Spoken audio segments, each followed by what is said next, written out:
What's up, weirdo? Shade Tree Surgeon here, and it is not time for another XS650 chopper build video. It's time to get the Harley Davidson FXR running again. Last time I left the FXR, we had to let it sit for a while because I was waiting on parts, but the parts are in, so I'm going to give it my best shot to get it running so we can go out to Lee's Grocery today on the FXR. But let's get this XS off the lift and the Harley on lift.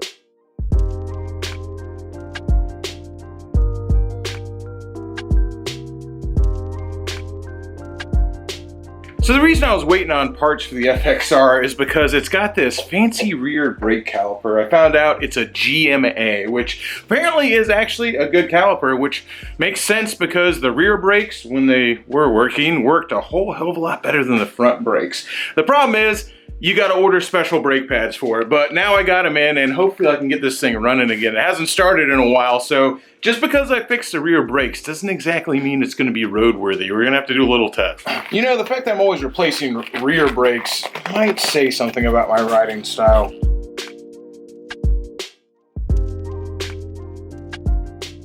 Another issue I've been having with the Harley is this shifter's been binding up, and Golf Ghost told me that probably inside here needs to be cleaned out. Now, I'm eventually going to mid controls, but for the time being, I do want to ride it, and I don't have them on there yet, so I'm going to try and see if I can service this. So it doesn't look like these take this off. Let's try again. So I think what I'm gonna have to do is take this Allen out to pull this off the back, then maybe the whole thing will pull out. Like I said, I've never serviced one of these things before, so I'm kind of guessing here a little bit. You know, that I have the linkage off, I can get at that Allen. And of course, 3 different Allens happen to be 3 different sizes. Why am I not surprised?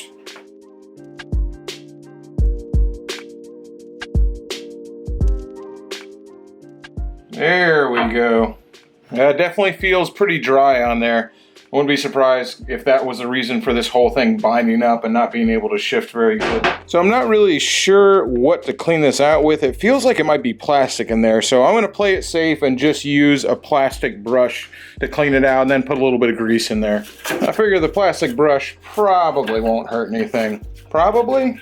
A little bit of waterproof grease and hopefully that fixes it. It does have dust shields on either side, so I know a lot of guys when they put grease on stuff, they're just like, oh my god, you're so close to the ground, you're gonna be getting gunk in there. It's just a gunk attractor, but I mean it has dust shields and it was pretty dry in there, so I think it probably had grease at some point that long ago ceased to be.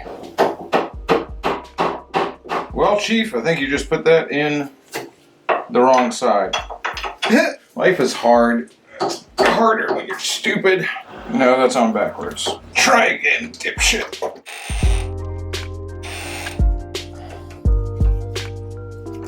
Well, look who it is, my man Shriner, to the rescue.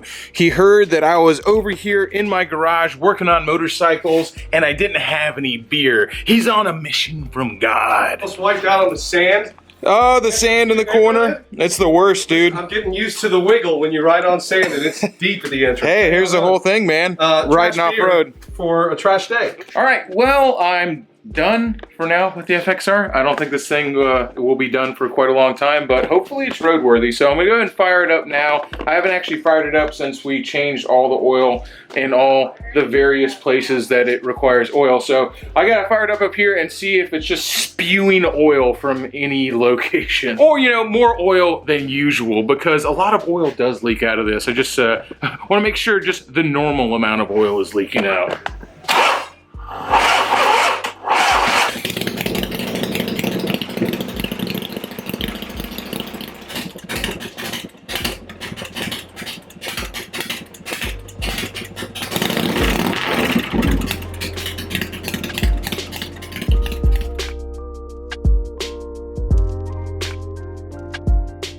All right, there's no apparent leaks right now, so I'm gonna go ahead and ride the bike around the block a couple times and recheck the oil, and maybe even I'll get to ride the thing around today. We'll see. It's never a certain thing when it comes to the FXR. Thanks, man.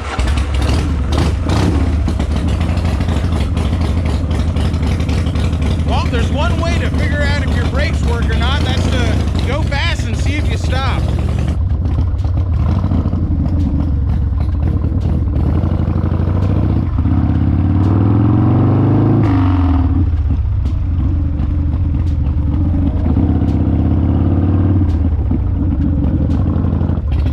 Well, the brakes work, the shifter not so much. Back to the drawing board on that one. So right now, the Harley's not shifting, and I think it has to do with a clutch adjustment because I've got everything else right with it. It's to the Magic Toolbox YouTube. Let's see if I can't watch a video here and figure out what's going on with this bike. So let me tell you, what's even better than a YouTube video telling you how to adjust the clutch and what might be wrong? Your man Golf Ghost, who just took a break from working on bikes to walk me through the process. So he FaceTimed me and he let me know what was going on. Now we're gonna try and see if it works without his expert help. And if it doesn't, the next episode you see with Golf Ghost in it will be him back in the garage helping us fix the bike. Once again, go subscribe to Golf Ghost. You're the man, James. I appreciate you, brother. All right, so I got the lowdown from Golf Ghost. Obviously, it could be something else, but he said the first thing he would do is adjust the clutch if he was running into a hard shifting problem. So that's what I'm gonna do. All right, first things first, gotta let some slack out of the clutch. Let's open this up and adjust the clutch now.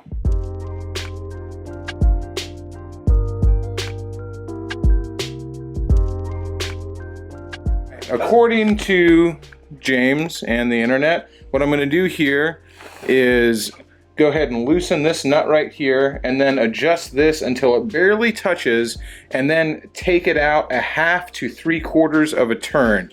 And that should be adjusted. So only one way to find out. Let's do it. Well, unfortunately, I just realized I don't have an 11/16 wrench, which is gonna make this a little bit harder because I'm not sure if I can do this or not without holding that. So, I mean, there's only one way to find out. I'm gonna try to adjust it. If I can, I will do it. If not, it's gonna take a little bit of a Home Depot run. Well, let's readjust my cable and see if this worked or not. Talk about identifying your friends by the sound of their bikes. The Savage 650 is unmistakably Jess.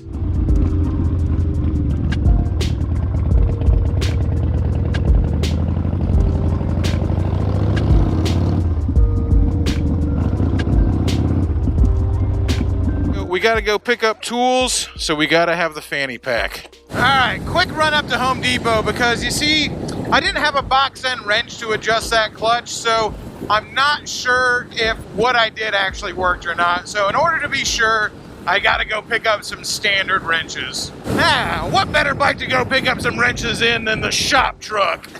All right, we'll be in and out on this episode of Home Depot Takes More of My Hard-Earned Money. Let's get the heck out of here. $4.97, man. I don't think I've ever gotten out of Home Depot for $5. Very scary, you know that, right? What? Yeah, both are very scary. We'll just deal with the scary, right? I look like Santa Claus and it would completely change your opinion. Take your helmet off. You look a lot like Santa Claus. More than they know. And if you don't know Shriner already, I'll put up a picture of him as Santa Claus because that's his day gig.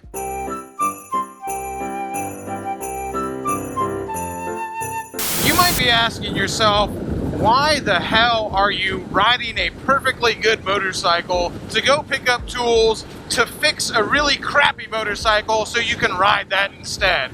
Now, there's a short answer to that, and it's, I really don't know, man. I'm just having fun. The long answer to that is, I'm like a dog with a bone, dude. Once I get my mind on something, I'm just like, dude, I gotta fix this bike, or at least exhaust every option. If I just gave up before I went and got the stupid wrench, it would have been bugging me all day. It would have been like, man, if I'd only went and got that box end, but I would have fixed the bike, and I just wouldn't have been able to stop thinking about it. So even if I don't fix it right now, at least I'll know I tried everything that was at my immediate disposal. All right, let's get this thing back on the lift and see if this is gonna work or not.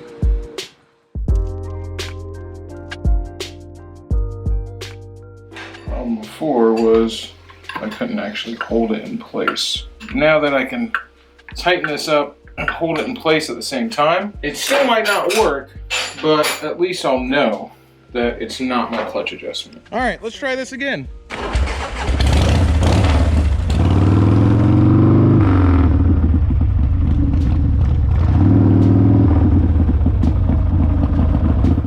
I tried. Unfortunately, it looks like the FXR is staying home today. I'm not that sad because I do have other cool motorcycles to ride, but I found out the problem was I did eventually get it adjusted properly, but my clutch cable is just slap wore out. And it was at the very end of its adjustment, and once I adjusted the clutch internally, this thing just didn't have enough length left in it to be able to disengage the clutch. And the Harley dealer down the street from me is already closed, and they probably wouldn't have a 86 FXR cable in stock anyway. So the FXR, it's staying home. So if we can't ride the Harley, it's time to bust out the Rocket 3. Boo fucking who. Not like that's very upsetting. It's more that I wanted to fix the Harley than I really wanted to ride it that much. We got yours truly, Shade Tree Surgeon on the Rocket 3, Triumph Chick herself on the Street Triple, my man Shriner on air on the Scrambler 1200, and of course, Jesse Gray on the Savage. Yeah, I will tell you, the Rocket 3 is much nicer to ride than the FXR in pretty much every way. Like I said, it wasn't that I was just so jonesing to ride the FXR, even though it is fun to ride. I just hate being stumped. I feel like it got me. Shade Tree Surgeon got. Let me tell you, I don't like getting got. Anyway, if you weren't aware, one of the reasons I've got such a hard-on to get the FXR fixed and not leave it sitting around, besides the fact that I just don't like to leave bikes sitting around. It bothers me, even though I do it way more than I want to, is because the whole idea behind the FXR is it's third in line for my build series after the XS650, which is currently being built, and then after the 1964 Triumph Chopper, which is being built after the XS650, then it's time for the FXR. But here's the thing. I've said that I'm not going to tear the FXR apart. I'm not going to rebuild it until that 1986 Evo with 80,000+ miles on it gives up the ghost. I'm going to ride that thing till the engine hand grenades. And I've got my work cut out for me. A lot of people say, you know what? You think you're going to kill that Evo, but you're going to have to try harder than you think. Well, let me tell you what, boys. I got to get that thing back into fighting shape because I'm going to end up trying real hard. It's kind of like, how can I kill you if you're not alive? On top of all that, the Waldecorn himself is coming to visit and make videos next week, so we gotta have the FXR ready for him. So we're heading through Ybor. Hi, Dirty Shame. We're not stopping in Ybor, though. We're going to a place just outside of Ybor called Lee's Grocery. It's in a place called Ybor Heights. Now, I've never been here, and I'll tell you, when I hear the name Lee's Grocery, I don't know why, all I think of is like a little Asian grocery store run by a wise, old, very wizened Asian man who, if you know how to ask the right questions, will take you in the back and sell you a mogwai. I don't know how I get all that just from a place called Lee's Grocery, but apparently you cannot buy mogwais there or groceries, but they do have craft beer and supposedly, through the grapevine, really good pizza, so I'll be the judge of that. And here we are in the middle of the neighborhood. Lee's Grocery. Not a mogwai in sight. Let's see what this place is all about.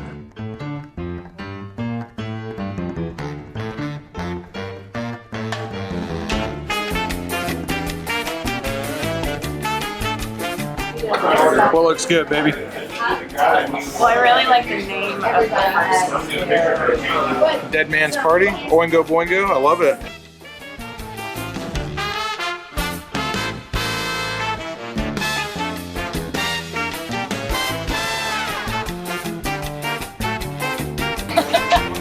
Jessica said we're embarrassing.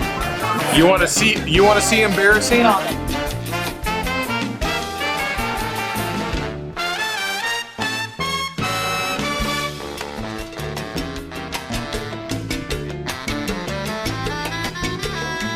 All right, the verdict for Lee's Grocery is pretty damn good. Shriner says it makes his fat kid Sunday. So time to hop on the bikes and head out. Shriner, I assume you're heading home, man. No, I'm coming with you. Oh, okay, all right, we're gonna go see. Home when you head home, that's when I'll go west. All right, we're gonna see if we can stop by Red Star Rock Bar, which is opening a new location in Ybor City. If parking sucks, I'm not gonna mess with it. We're just gonna go to the Shame. All right, let's see if we can find parking. Always motorcycle parking behind the Shame. Motorcycle parking on 7th Avenue? Not always. Well, I don't think that this is technically motorcycle parking, but there's other motorcycles here, so fair game. I mean, if there's motorcycles parked here, it's motorcycle parking.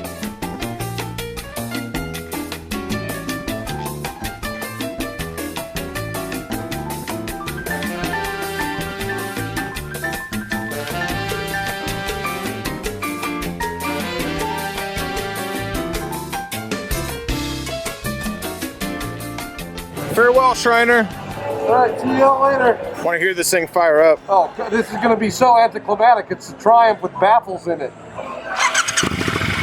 Oh man, fucking lame, dude. Super lame. I know. but if we take it off-road, I'll beat you in any race. That's for sure, man. All right, Shriner, get home safe, bud. See you soon. All right, it is the next day. We made the right choice, LCR, and chose to leave our bikes at the bar. Yeah, my original plan was to have one drink at Red Star Rock Bar and then head home, but then we went to the Bad Monkey, and then we went to the Dirty Shame, and then we went to Boneyard, and all of a sudden I said, you know what? I think we're Ubering home.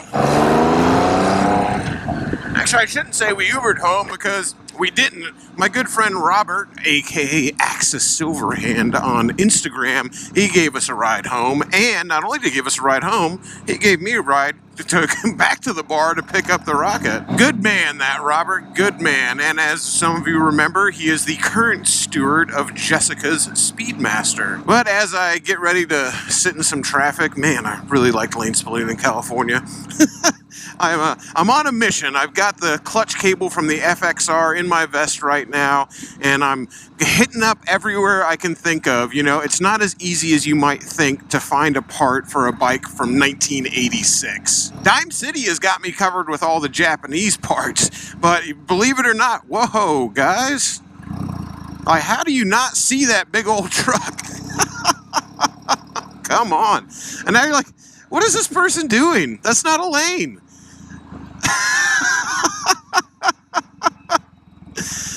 Alrighty then. Anyway, as I was saying, it's a little harder to find parts for early Harleys than you might think sometimes. So I'm hitting up a few places, and hopefully, because I don't like to give up, I don't like to admit defeat, hopefully by the end of this video, I will actually be riding the FXR. Back at the fort, turns out that the clutch cable actually isn't my problem. So I did find a shop that had a clutch cable in stock, and when I compared a stock clutch cable for an FXR to the one I have, it really didn't look any different. So I think I'm out of adjustment somewhere else on the bike. So now what I'm thinking is I'm probably gonna have to replace the throwout bearing, because that's what everybody online says it probably is. And I might even have to replace the clutch push rod. Apparently that can get blunted and cause everything to be out of adjustment as well. But in the meantime, I can actually jury rig this thing to work. So I am actually gonna stick to what I said and ride the FXR at the end of this video. So let me jury rig this cable to work in the bike, and at least Waldo will have a motorcycle to ride when he comes down next week. All right, so here's my fix, and we'll go ahead and put big quotation marks around the word fix. So all this is the adjustment part of an old clutch lever that I had lying around, and it actually fits right on this thing like it was made for it. And what that's going to do is give me the extra length I need to actually have this clutch adjusted to the point where it disengages the transmission. I'm not going to ride around like this for very long, because if the throwout bearing is bad, I definitely want to get that replaced, and I want the transmission to be working properly. But this will just get it going down the road for now. Hell yeah!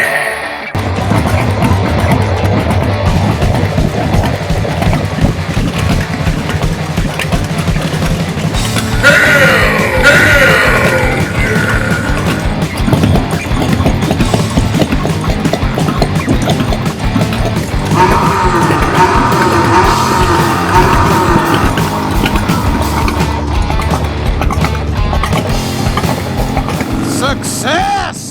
It rides, it shifts, it does the whole deal, baby. Oh, I'm sure there's a lot of people who are not happy with me at how I fixed this motorcycle. It's It's not really fixed, it's just rigged. But as I said before, I'm like a dog with a bone, man. I just didn't want to leave this thing without me being able to shift it. I get that there's some other stuff that I've really got to do to the bike.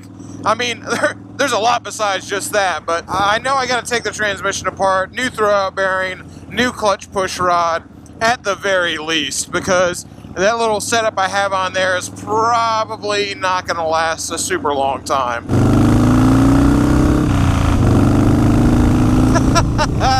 This thing is still fun to ride. I don't care who you are. There's just something about riding a big, noisy, leaking oil everywhere Harley around that it really just tickles me pink. And then, of course, there's that D-cell. I'm glad I got this thing at least working for now, because the Walda Corn can't very well come to Tampa and not have a bike to ride. Come on.